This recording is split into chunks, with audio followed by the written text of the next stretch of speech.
What if that's our intro? It's just like a beer pouring. Just the. You hear the crack and then. Yeah, I kind of like that. I could do a beer crack and then some like crazy guitar riff thing. Oh yeah. Maybe. Welcome to the Fantasy Beer League.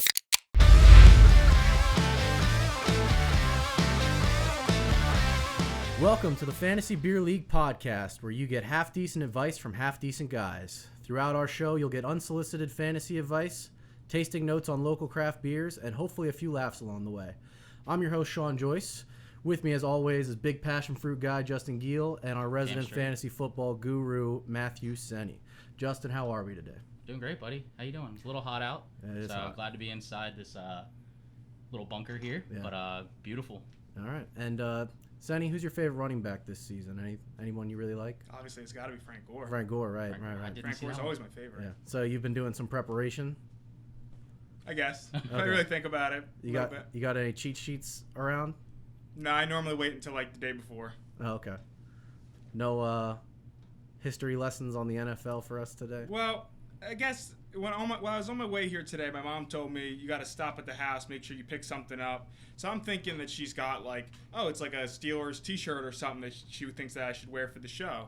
So I get there, no one's home, and waiting for me on the stairs is this nice official rules of the NFL. I love it. So when's that dated? Scholastic. Is that Scholastic in the corner? It says Game Action Edition. It's from 2010, so it's probably outdated.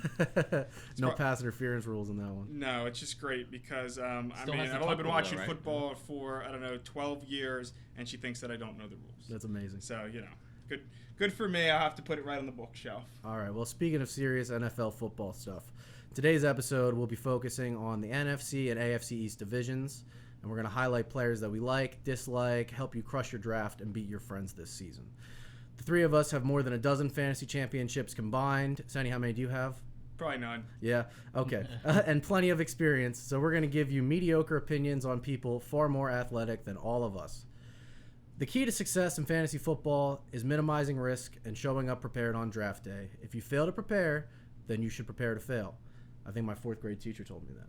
So spend more time mock drafting, familiarizing yourself with players you generally like and dislike, and then you'll avoid a little uncertainty when it's your turn to pick. You'll have an idea of guys you like, and hopefully you'll listen to some of us, and we'll help you out with crushing that draft so you can make fun of your friends. All right, Vince the frickin' Hexagon and Silent Kenny, are we ready? We are ready. All right, let's get into it. We're going to start with the Philadelphia Eagles. The Eagles are coming off a 9-7 season, which led them into the playoffs as NFC East champs, because that division is terrible and 9-7 gets you in. Yep. They parted ways with a bona fide scrub, Nelson Aguilar, and added wide receivers Marquise Goodwin, who is already sitting out. He opted out of the season the other day. He added him through free agency, and they drafted Jalen Reagor in the draft. So, Justin, from this team, who do you like in fantasy football? Who do I really only like Zach Ertz. Zach Ertz, okay. That is, I think you can't go wrong with him. He's a safety blanket to any quarterback that's going to be back there. I don't think it's going to be Wentz. That's throughout some point throughout the year. Interesting. Not being benched, I do think he's going to get hurt again. Okay. I think they have too much commitment to him just to say that you're not starting any games. I see. But yeah, I think Ertz is who I would pick from the team. So for Carson Wentz, I think that it's more that he's unlucky than he is injury prone. All of his injuries have sort of come in different parts of his body. He hasn't suffered the same injury over and over again. Last season, he had over 4,000 yards and 27 passing touchdowns with practice squad wide receivers. Deshaun Jackson comes back from injury. He's a downfield burner. Right. He's the only wide receiver I think I draft on this team. I think he's more of a home run threat than a guy you plug in every week. Right. Yeah. He would. In my opinion, I think he would be like a good flex pickup for like a week against like a bad team. Yeah, I could see that. But Wentz I have as a fringe QB1. I would start him comfortably. I think I rank him at 11, quarterback 11. Yep. So I'm thinking that he's going to have a solid year, even if he does miss a few games. I'd be happy with him as my starter. Yeah. All bias aside, like I don't have any issue against Wentz. I do not like the Eagles. You both know that. Everybody in the world knows that I do not like the Eagles. But despite the Flyers hat, don't get that twisted. But yeah, I do think Wentz would be a good pick. The only person that I would probably go out of my way to draft from the team would be Ertz. I see. I also like Miles Sanders on this team. I have him as a mid running back 2 with upside. I rank him at running back 16. The talent is undeniable. He's talented as a runner and a receiver. He's kind of like a Saquon Barkley type. They both played at Penn State together. They have a similar skill set. Yeah, very similar style in the way they play as well. Before his injury, Jordan Howard led the Eagles in carries and yards. And from week 14 on, Boston Scott received double-digit touches in every Eagles game. And that's the only drawback I have for Miles Sanders is that I think it's more of a running back by committee, and I don't know if the Eagles are willing to commit to him as their workhorse. If they do, he's got RB1 upside. Yeah, I definitely think that. I think it would be worth their time to give him the shot, just being like that feature back, just to see what he can do. But I agree that I do think it's probably going to be like a running back by committee sort of thing, which a lot of teams are going to nowadays. Yeah, absolutely. And Doug Peterson specifically has had a lot of success with the RBBC. And then for tight ends on this team, I have a very hot take coming in for you boys. I say that both Zach Ertz and Dallas Goedert finish as top 10 tight ends in fantasy this season. Justin, is that a beer you're dumping or chugging? I think I'll sip it.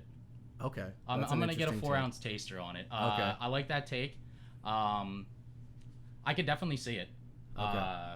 No matter who's behind center there, they've been prone to throwing towards the tight ends. And then in the red zone, you get open, you get the ball. That's 6 points right there, 7 points in a PPR league. All right. I'm going to run down some stats, and then you can start sipping that beer. I rank Ertz as tight end 4. He had the second most tight end targets in 2019 with 135. Travis Kelce, not his teammate, my bad, had 136. Goddard was 9th with 87, and I rank him at tight end 9. Wentz likes to use his tight ends in the red zone, like you were saying. Ertz had 16 targets from inside the 20-yard line. Goddard had 11. No Eagles wide receiver saw double digits last season. This leads to touchdowns. Touchdowns lead to fantasy points. #analysis. Tell us about your beer, please, Justin. My beer? Yes. So my beer right here. I'll crack it wide open real quick. It is called Punch. It's from Tired Hands Brewing, located in Ardmore, PA. It is, I believe it's a Southern Hemisphere hopped IPA. I can double check the label real quick. Yep, Nelson Sullivan and Motueka. It's a double IPA. We'll take the sip. Take that sip. Delicious.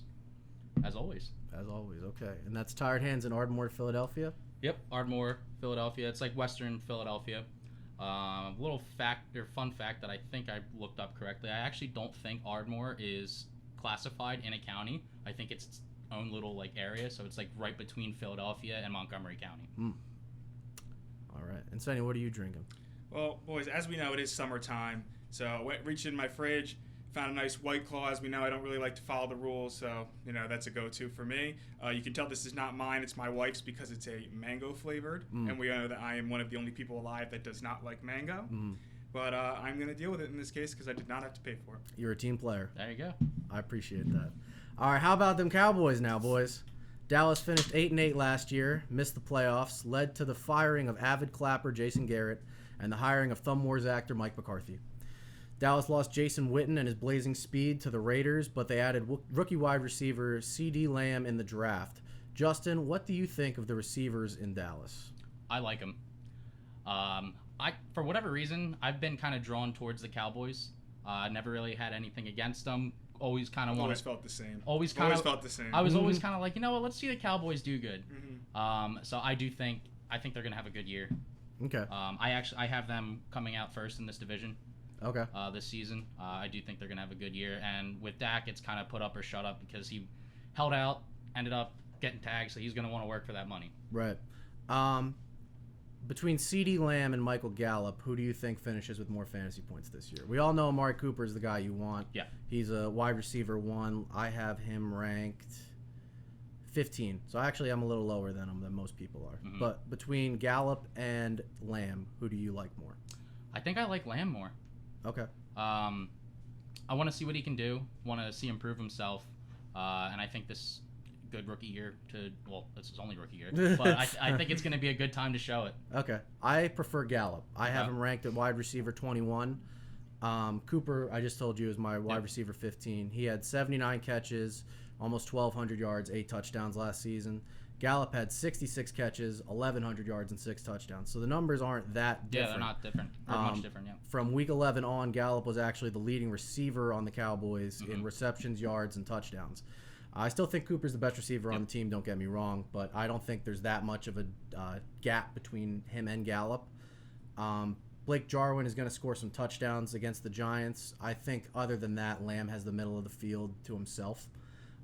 But I think that leaves him as more of a volume receiver with not a lot of scoring, not a lot of yards. I know he's a bet to take it on the house on any play, but he's more of a flyer for me this season. I'd rather see it first. I really like Gallup this year.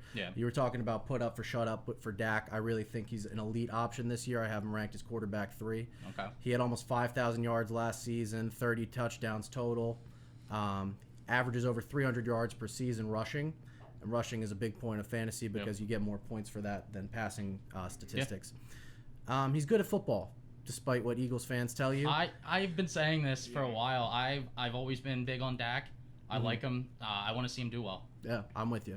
And in fantasy football, we don't care if they win any playoff games. We only need regular season superstars. And speaking of regular season superstars, Ezekiel Elliott. Also, in my top 3 at his position, I am at running back 3.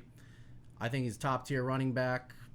And he gets usage like CMC, Barkley, Cook. Yeah, exactly. Feed him. Do you know how to do that, Sonny? The feed Zeke? What do you just give him the ball and let him No, run? well, yeah, but you got to do the spoon to the mouth like you're eating cereal.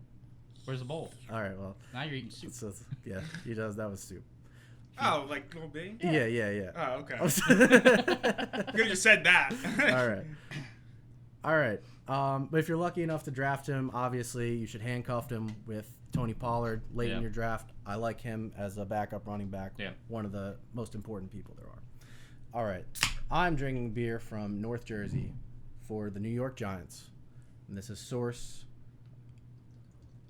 of Happiness. Source of Happiness, thank you. That's their Black Lives Matter tribute can. Yeah, Black Lives Matter, yesterday, today, tomorrow. This is a double dry hopped IPA. DDH Dippa. If DDH you Dippa, yeah. Want to be a loser. Yeah. No name dropping. It's nice, hazy, juicy, tropical. Yep. Good stuff. Vince, you have a mic over there? I do. All right. Can you tell the people a little bit about the New York Giants, what they're about, what they mean to you? What they mean to me? I mean, it's been my team since I was small. My dad brought me up on them. Okay. Despite them not having great seasons as of recently. Okay. I'm still a huge fan of theirs. All right. Well, do you want me to tell you why this is going to be a different season, Vince? Yeah, good. Give it to me. All right. Every year in fantasy football, people are looking for the next Patrick Mahomes, the next Lamar Jackson.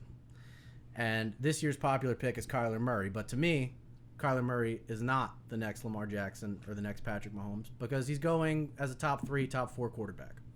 That doesn't give you the value of the pick that you got from not drafting Mahomes or taking Jackson super late in the draft.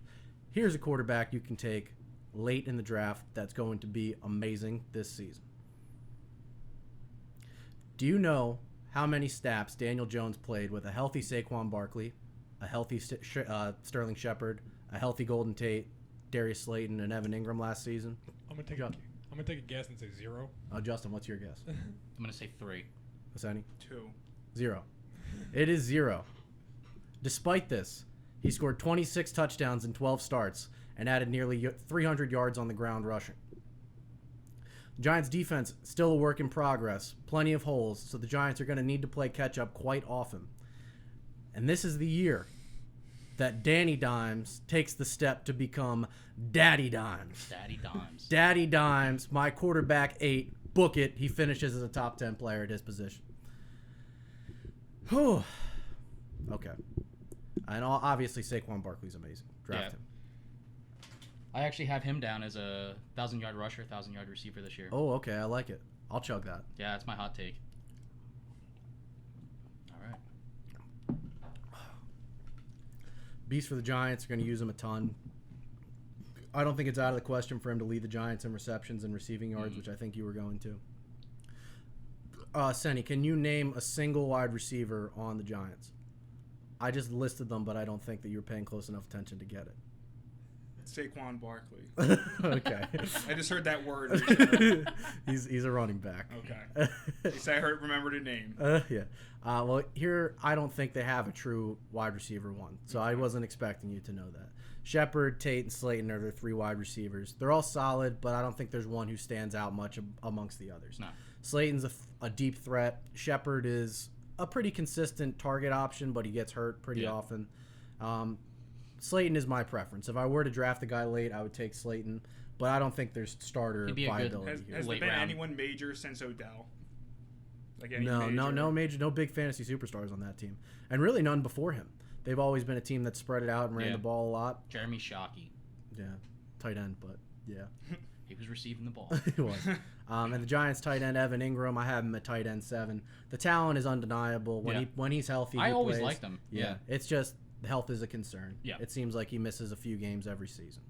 All right, and now we're going to wrap up with the NFC East here and talk about the Washington football team. Do we have to? Like this We team have. is such a joke. I think we do have to. No, we got to talk about The them. football team went 3-13 last season. They don't offer much in the way of social issues or fantasy relevancy. So let's talk about the Washington football quarterback. Do you know his name? Dwayne I was Haskins. thinking too. Dwayne Haskins. I don't know that I've ever willingly watched a Redskins game. Okay. Well, they're not the Redskins anymore, Sonny. They're the Washington football team.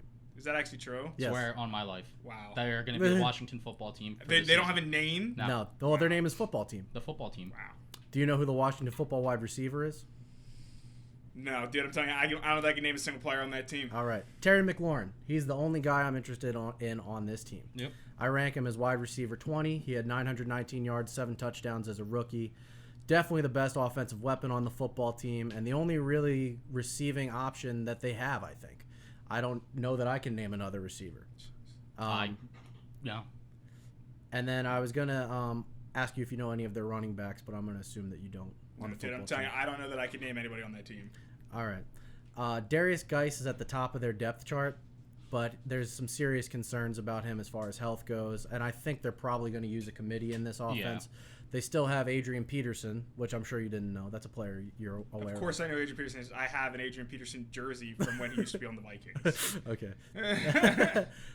He took a lot of offense to that. Yeah, he did. He's like anything from before like 2012. So Yes, football. that was prime memory. And then they drafted Antonio Gibson this season, who I like as a sleeper. I would draft him super late. He played wide receiver and running back at Memphis. Mm-hmm. So I think they'll use him in that Chris Thompson role. Chris Thompson departed to play for the Jags, so there's a lot of receptions available. But it's the football team, so I'm not expecting them to do the smart thing and give him a lot of touches. No. We were playing volleyball a few weeks ago, and one of our friends asked where the bathroom was. And we're surrounded by woods, so, I mean, the bathroom is pretty much anywhere. Sonny, I'd like to hear your take on peeing in the woods. So, I think it's kind of shocking, especially for a male, to not be willing to use the bathroom in the woods. Obviously, we're a grown man. We're very fortunate that we can go to the bathroom pretty much wherever we need to go. Mm-hmm. My entire life, I've gone wherever I needed to go. If I'm at like a sports practice and I got to go in the woods, you do what you got to do. I've done anything you can think of in the woods. If you've never been out in the woods doing you know what, then you've never really had an opportunity to live your life at this point. So, obviously, we can go whenever we need to. I can tell you right now that, I live further away from my family, my friends, and most people. I'm doing a lot of hour drives, 40-minute drives, where sometimes I can't, make it till a rest stop or make it somewhere. I'll pull right over on 55, right on 295, and I'll go pee right in the woods if I have to. Mm-hmm. Now, normally, I can make the wait, but if I have to, go number 2 and do what I got to do, I'll go right in the woods, and I'll go take a shit in the woods. Sometimes I'll make sure... number 2 and then take sometimes a shit. I'll make sure... Yeah, I kind of transition there. If I, if I have something that I need out there, obviously I will, but, if you've got to pick up a leaf, then you got to pick up a leaf. Again, we're all originally, before they had houses, we were all cavemen. We had the woods. You do what you got to do in the woods. Okay, I'll tell you 2 stories. One story is I went to the doctor's office recently, and it was about an hour and a half drive from home. And when I got there, I thought, I don't really know if I want to wait, ask for the key to the restroom. So I pulled up behind the building, went right over. They had a nice little wooded area, and I went and took a shit right there in the woods. So you could have used the public Probably restroom. could have. I honestly don't know why I didn't ask. For some reason, I guess I was just comfortable enough in the woods. And I'll tell you right now, primal in his instinct. element. Yeah. and I'll tell you right now, I am not an outdoors person. I am the last person that wants to be outside. But sometimes you do what you got to do when you're in a tough situation. But you didn't have to do it. You're right. Right over by the train tracks. You know, if a train had gone by, I probably would have literally shit myself. But I did what I had to do. Other story, I was on the river recently with my wife and some of her friends. It's a 3-hour float down the river. Not a lot of places to stop. So you shit in the river? Nope, not shit. I just laid back in my chair. I was drinking the whole day. And, you know, just let it out when it had to come out. Didn't worry about being submerged. You know, I'm in a bathing suit. Everything's fine. So you're just floating on a river, floating pissing in your your own pants? Just letting it happen. I love it. I like it. So sometimes you just got to do what you got to do. Yeah. Sometimes you just got to be a grown man Yeah. and let things happen. I see. I thought this was gonna go from him not peeing in the woods to wondering if he pees in the pool, if he pees in the shower. I do both pretty much on a Yeah, daily he pretty basis. much just is what it is. It's just a guy. I'll thing. wait and then go in the shower. Like I won't go. I know don't do grown it. women that'll be on the beach and they'll go Yeah. just wade in the water, do what they got to Yeah, do. you gotta do what you gotta do. I mean, and pee is pee. The Yeah. chlorine kills it, and in the shower it's all pipes. So you're just watering Yeah, grass. that's all it is. Exactly. And I mean, I'm an advocate for that. And when I was in college, I got a $200 public urination fine. So if I can do it, he can do it. Yeah. He also ran to the bathroom in flip flops, which is psychotic behavior. Yeah. Yeah. I couldn't believe that. No, I can't He ran like a imagine. 440 in flip flops. Yeah. All right, let's get back to some football. All right, there we go. Yeah. All right. So let's talk about the New England Patriots, perhaps the most intriguing team this season. We get to see them without Tom Brady. They're an enigma. Very There's weird. so much going on with that team right now. I can't even imagine how they're going to be this year. Yeah. Well, they already had like 7 or 8 players opt out of the season because of COVID. Big too. shock. Yeah. I think they're just tanking. Bill Belichick has a plan. He's got a plan. That dude's a fucking psycho. If he makes them good now, dude, it just cements Oh him. my As God. if he wasn't already one Yeah. of the greatest coaches of Yeah. all time. All right. Well, they signed Cam Newton, which I love. I have him as a QB1, and Yeah. that's if he wins the starting job. This is the Patriots we're talking about, so I don't think there's any 100% guarantee that he's the starter this season. But if he is, I love him. He's finished at top 5. He's finished as a top 5 fantasy quarterback every year that he's played all 16 games. I love Cam Newton. Yeah. He finished QB12 in 2018 with a 14-game season. Yep. And assuming he's fully healthy and hell-bent on proving everyone wrong, I love Cam Newton this year. I expect him to tear it up in New England and wear his Scooby-Doo disguise to all his pressers. And that should be an additional 5 points in my opinion. But, I mean, you know, I'm really high on Cam Newton. Is he the most interesting man in the league? Mm, I think he is. I can't think of anybody more interesting Yeah. off the top of my head. He's always talked about. Yeah, Always. he's very, and I mean those like auntie outfits that he wears. Yeah, are and that's what makes him interesting to me. incredible. I 'Cause he wouldn't wears show like up wearing- 5 scarves. Yeah, He dresses like the Steven giant Tyler. glasses, the like you said, the Scooby Doo disguise. Yeah, that's exactly what it is. Let's talk about the weapons that he has there in New England, or the lack thereof, I should say. Yeah. James White, I have ranked the highest. I seem to get him every year in fantasy. He's always slept on, but he always puts up flex-worthy Yeah, I was numbers. gonna say he's a good like late round pick. He catches a ton of passes. Yeah. I mean, I think that Cam Newton likes to throw those short passes, Yeah. especially if he's still recovering from his shoulder injury, Yeah. his ankle injury. He's going to look to check it down. Yeah. And James White's the only running back they have who can catch. Yep. Bill Belichick trusts him. I'm pretty high on him, I think. I have him at running back 26. His other backfield mate, Sony Michel, I'm much lower on. I think the Patriots are going to run more in this offense, but I think that the addition of Cam takes away the opportunity from Sony. Yeah. He doesn't catch any passes. Cam's going to take some goal line touches, which is how Sony factors in as a fantasy option. And plus, that's why I had him dropping as well, because Yeah. I know he was like their goal line back, and Yep. having Cam Newton back there, you're really kind of negating some of that. right. Plus Burkhead is still out there in New England. He's going to steal touches I hate that man. with his shiny bald head. I fucking hate that man. I hate Rex Burkhead. Yeah, he's just, and he would only work out in New England. He's the type of running back that can only play successfully in New England.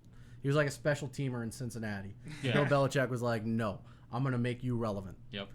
And Damian Harris, the Patriots' third round pick back in 2019, is still waiting for an opportunity. So who knows how that's going to Yep. shake out. I try to avoid Patriots running backs at all costs, but if you're going to take one, James White's a solid flex I like play. him.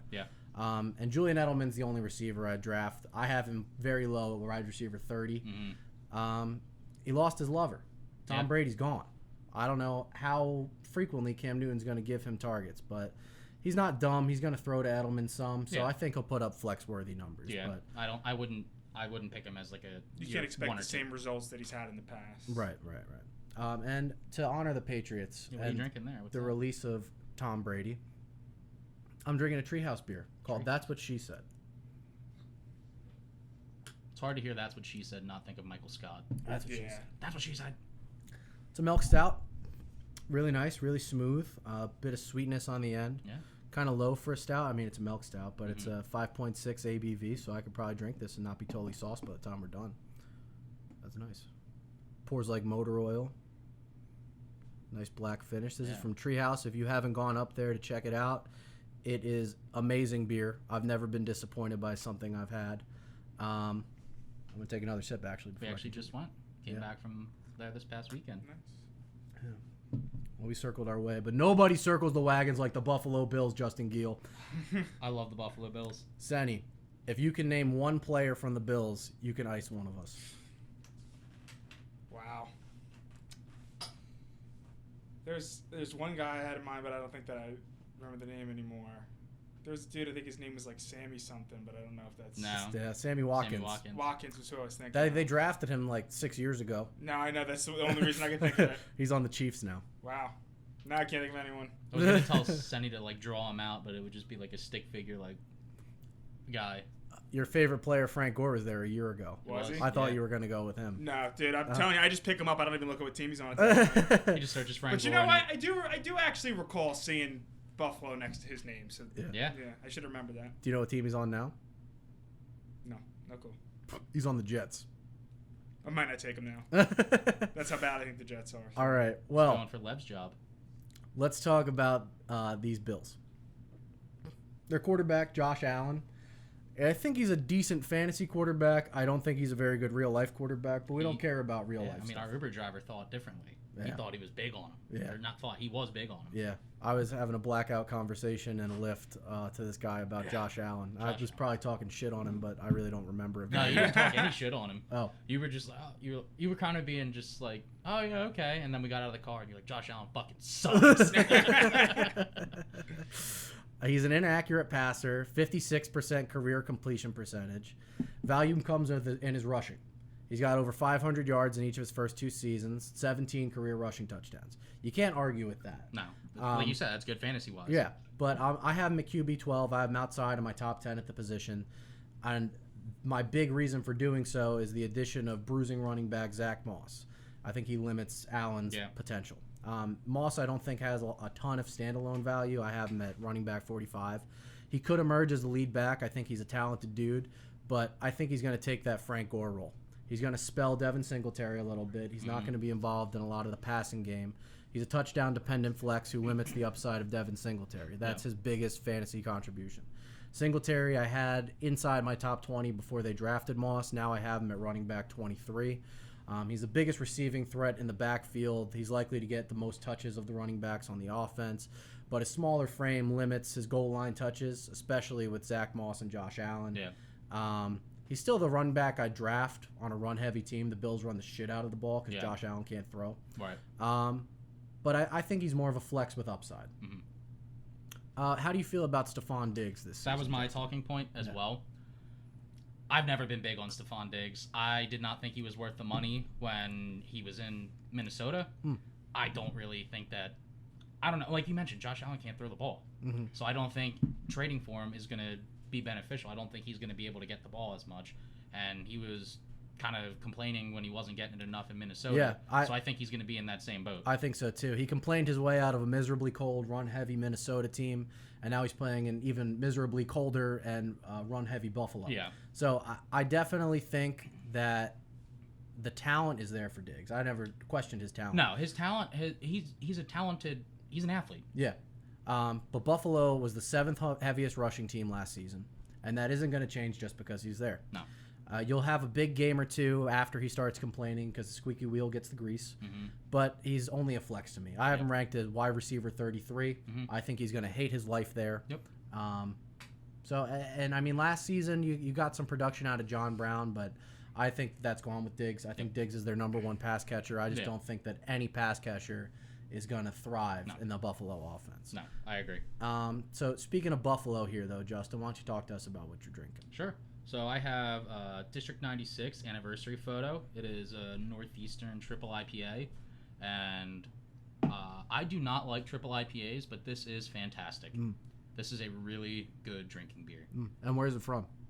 District 96 is in, I think it's New City, New York. Okay.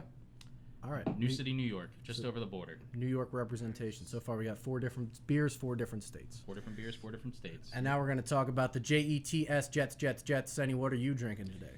I'm still drinking White Claw. This is from their newer summer pack, though. I believe once they wanted to get mango in the variety, they put a new pack out: lemon, mango, watermelon, and then they got one other thing. It might be cherry. Okay. So this is from their newer pack. Lemon. Does it taste like Pledge? How's it smell? Pine salt? Tastes a little better than Pledge. All right. Have you drank Pledge? No, obviously. I wouldn't say obviously. I mean, you shit in the woods and peeing yourself in the True. river. He does number 2. He does number 2. He doesn't shit. You're right. The Jets went 7-9 last season under head coach Crazy Eyes Gase. Sam Darnold got mono as a 22-year-old man, and the Jets lost safety Jamal Adams to the Seahawks. You know, typical Jets season. Justin, are there any wide receivers that you like on this team? Okay, good There are very talk. few things that I like on that team. All right. What about their tight end, Chris Herndon? You like him? Okay. I'm okay with them. I'm with you. I think that Herndon is talented. Yeah. And he flashed as a rookie, but Yeah. Gase does not use his tight ends. No. Aside from Peyton Manning's Wild West slinging season with Julius Thomas, Gase has not produced a single top 10 fantasy tight end in any of his offenses. After Thomas's tight end 3 campaign in 2013, Gase's second highest scoring tight end was Zach Miller, who finished 16th in 2015. Zach Miller. Yeah, the talent's appealing here, but stay away. Stay Was away Zach from Miller the Herndon, one my that friends. tore up his leg? Yeah, his knee bent the wrong way. Yeah. So it was this is the way your kneecap's supposed to bend, and it went this way. Yeah, I remember that. I did not like that. Yeah, no, nobody. I'm sure he hated it more, but Yeah, it was not good. It was to a lot watch. harder for him than it was for Yeah. you. All right, now let's talk about the guy that we care about. And just to touch on these wide receivers a little bit, if I were to take one, I'd probably take Crowder because of the connection him and Darnold had last season. It was a PPR machine. But I don't know. I don't feel good about any of them. I'm with you. Let's talk about Le'Veon Bell. Soft spot in my heart. You want to? Same, Senny's heart, too, obviously. yeah. Oh yeah. I want him to do well. Okay. Yeah, I want him to do well, but I just hate that he went to the goddamn Jets. Yeah, it's the last place I'd probably want him to be. Or do you think he'll do well? I have my thoughts, but I'd like to hear from you first. I think he's gonna do okay. Yeah. Okay. I don't think he's gonna have the seasons that he had when he was in Pittsburgh. Okay. I think he'll get the ball a lot. It doesn't mean he's going to produce results. Yeah. I am going to take the other side of this. I have Bell inside my top 10. Okay. I rank him at running back 7. Now, when I say I don't think he's gonna be like the 20th, but No, I would still put him top 10. Yeah. Like, I just Okay, don't well, know that I would take him early at all. Most professional rankings I've seen have him in the 11 to 20 range. Okay. I wouldn't put him that low. Yeah, so I Yeah, have top him, 10. Yeah, okay. So I guess I would have him doing good. right. Yeah. it's fair. So here's my take on Le'Veon Bell. Last year was a down year for him, but he's still one of the very few true workhorses in the league. He was Tall eighth for a running back too. Yeah, he's he's a like big 6'2". dude. He was 8th among all running backs in touches last year, and despite all those touches, he only scored 4 times. Mm-hmm. I think it's far more likely that he falls into the end zone more this season. And the Jets added over 1,500 pounds of offensive lineman flesh in free agency and capped it off by drafting Mekhi Becton in the first round of the 2020 draft. So they bolstered that offensive line. Yeah. They're committed to giving Bell the ball. I think he's going to benefit from that revamped line and a full year of football under his belt because remember, he sat was a out the year year removed, before. yeah. So now he's back in football shape, and you got to remember that he was once the best running back in the entire NFL only a few years ago. True. I almost bought his jersey. Dude, I'm so I glad. almost bought a Bell jersey and I almost bought a Brown jersey. Dude, And I within- learned you can't commit to players in Pittsburgh because No, they could just it be would've been gone, tough. and then your jersey's worthless. I got Big Ben though. I still Yeah. got my. Yep, I still got my Ben hangs in my classroom, man. Yeah, I got. You know what jersey I wish I had? I wish I had an Antonio Brown Raiders jersey. I was thinking Antoine Randall L. Okay, it's not at all. Threw a But- touchdown in the Super Bowl. Yeah, he Hines did. Ward, He did. leaped I into know. the I end know. zone. That's It was one a of your beautiful play. heroes. That's one of your heroes. I know. But I mean, just think about it. Like he was on that team for a month Yeah. of football, and then now he's just spiraled out of control. Couldn't find anywhere to go. Yeah, already suspended. Yeah. Not even on a team. Well, he said he was going to retire, and then he changed his mind like a Broke day my later. heart, man. I'm telling you, I almost bought a jersey that year that he left. How good are his teeth? He's got nice teeth. He does have nice teeth. It's very photogenic. Yeah. he is. He's When he decides to do his hair in a way that people want to look at. Yeah. blonde mustache. All right, let's finish this episode up. Yeah, there we go. Let's wrap this up. Let's finish it up with the coronavirus hotspot that is Miami. Senny, what's the name of the quarterback the Dolphins drafted this year? Dude, I don't know anything about the draft. I could have told you who the quarterback was a little while ago. All right, who do you think the quarterback was a little while ago? Dude, it was, he had a real weird name. Dude, I used to know it, so I can't think of it. And their guy now's got a weird name. That began with a T, but I'm blanking. Oh, it does start with a T. It's T, right? Yeah. I can't think of it, though. It's fine. I can't think of it, but I did know who it was. All I right. did used to know who their quarterback was. All right. But, yeah. Were you thinking of Tannehill? Is that... Are you thinking of the quarterback they drafted?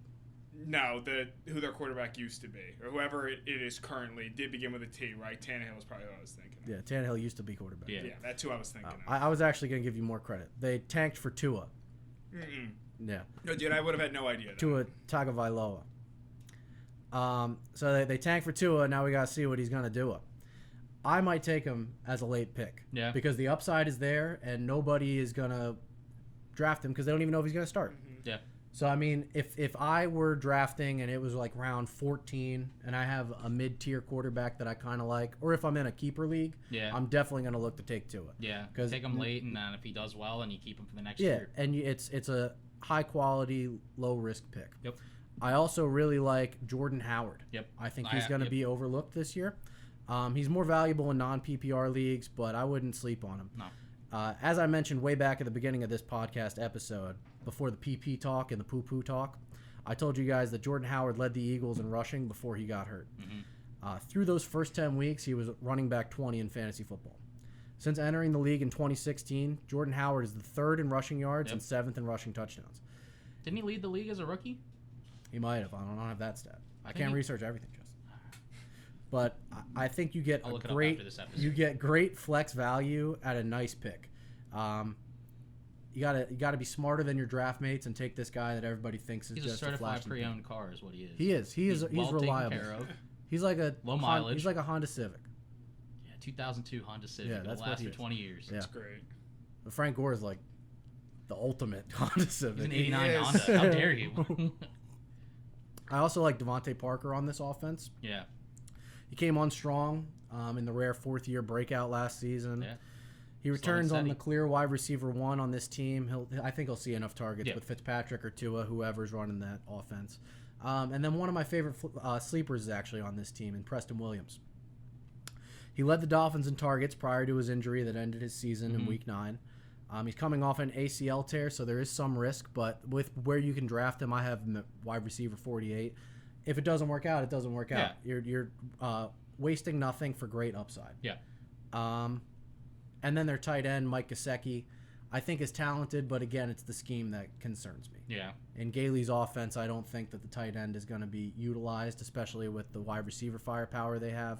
And they're going to run the ball with Jordan Howard and Matt Breida. So, anything else you'd like to say about the Dolphins before we wrap this up, Justin? One thing that I will say, like a lot of rookie quarterbacks, if Tua does end up getting the nod, a lot of rookie quarterbacks will look to their tight end as kind of a safety blanket off the bat. So that could be the upside there. But apart from that, no, I don't have much.